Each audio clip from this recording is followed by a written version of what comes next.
कुछ एक बातें आपके साथ शेयर करना चाहता हूं, बताना चाहता हूं कि ब्राह्मणों ने इस समाज में उनका योगदान क्या रहा होगा और क्या उनके बारे में लोग जताते आ रहे हैं आज तक। क्या आप चंद्रशेखर आजाद जैसे ब्राह्मण को नहीं जानते?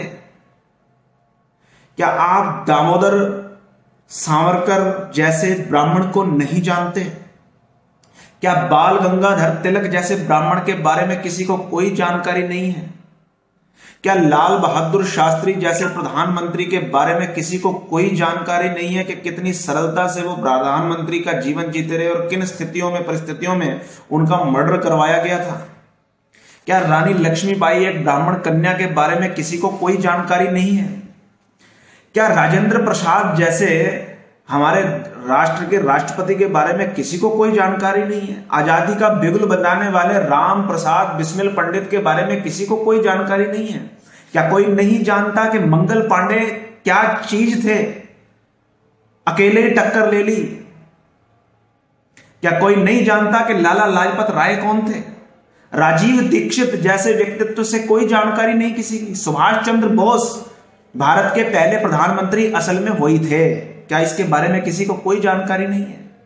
शिवराम राजगुरु के बारे में किसी को कोई जानकारी नहीं है, वो एक ब्राह्मण थे।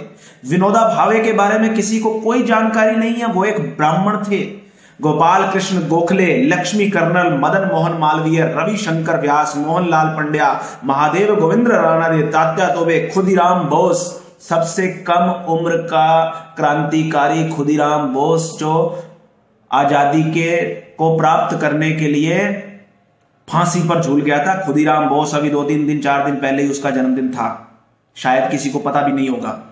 गोपालाचारी के बारे में किसी को कोई जानकारी नहीं है। बिपिन चंद्र पाल, हरिहर पारिख, हरगोविंद पंत, बरखीदंत पांडे और स्वामी सहजानंद जैसे व्यक्तित्व के बारे में क्या किसी को कोई जानकारी नहीं है? ब्राह्मणों का कोई योगदान इस राष्ट्र के निर्माण में, इस भारतवर्ष की परिकल्पना में कहीं नहीं रहा। अरे मित्रों, दान देने पे आए तो दधीची बन जाता है ब्राह्मण, अपनी हड्डियों का भी दान कर देता है। अरे दान लेने पे आ जाए ब्राह्मण तो सुदामा बन जाता है, परीक्षा लेने पे आ जाए तो भृगु बन जाता है, भगवान की भी परीक्षा ले ले। अपने तपोबल पे आ जाए तो कपिल मुनि की तरह मुनि बन सकता है ब्राह्मण। अहंकार को दबाने पे आ जाए तो अगस्त मुनि बन जाता है ब्राह्मण। धर्म को बचाने पे आ जाए तो शंकराचार्य बन जाता है ब्राह्मण। और अगर नीति को अपनाने पे आ जाए तो चाणक्य बन जाता है। नेतृत्व करने आया तो अटल बिहारी वाजपेयी बन जाता है ब्राह्मण। बगावत करने पे आए तो मंगल पांडे बन जाता है ब्राह्मण। क्रांति पे आए तो चंद्रशेखर आजाद जैसा व्यक्तित्व बन जाता है। और अगर संगठित करने पे आ जाए समाज को तो केशव बलिराम हेडगेवार बन जाता है ब्राह्मण। संघर्ष करने पे आए तो वीर सावरकर बन जाता है ब्राह्मण। निराश हुआ तो नाथूराम गोडसे बन जाता है ब्राह्मण। क्रोध में आया तो परशुराम बन जाता है ब्राह्मण। हमें कोई जानकारी नहीं इस ब्राह्मण समाज की। मैंने कुछ एक नाम लिए हैं। केवल मात्र मंदिर में घंटा बजाने वाले ब्राह्मण को, घंटी बजा करके समाज को जागृत करने वाले ब्राह्मण को अपमानित करने के अलावा भी कोई काम किया करो। आज का ब्राह्मण कितनी बार देश का प्रधानमंत्री बन चुका है। इस देश की आजादी में जितना योगदान उसने किया है, मैं ये नहीं कहना चाहता कि किसी और ने नहीं किया, लेकिन कम नहीं था। अपमानित ना करें ब्राह्मणों को।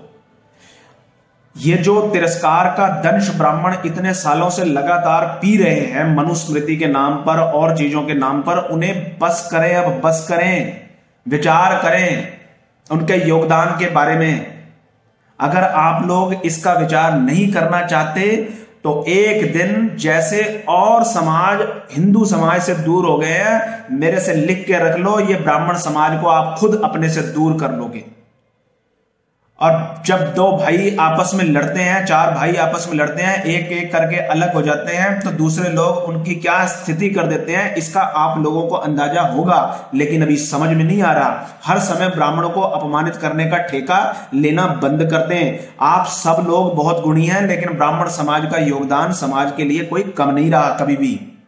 मैं पंडित गगन पाठक, मैं समर्थ हूं आप लोगों को यह बात समझाने में, क्योंकि मैं लिटरेचर पढ़ता हूं, अपने इतिहास के बारे में जानकारी रखता हूं। जो ब्राह्मण अपने इतिहास को भूल चुके हैं जो ब्राह्मण अपने योगदान, अपने पुरखों के योगदान के बारे में जिन्हें पता नहीं है, उन्हें पता करना चाहिए और मूर्ख लोगों को तत्क्षण उसी क्षण जवाब देना चाहिए। अगर आप ऐसा नहीं करेंगे तो एक दिन नामो निशान मिट जाएगा आपका संसार से। और ये लोग चुटकुले बना बना करके आपको अपमानित कर करके जो दंश आपको, जो कांटे आपको चुभाते रहेंगे, वो कांटों से ये समाज विच्छेदित हो जाएगा।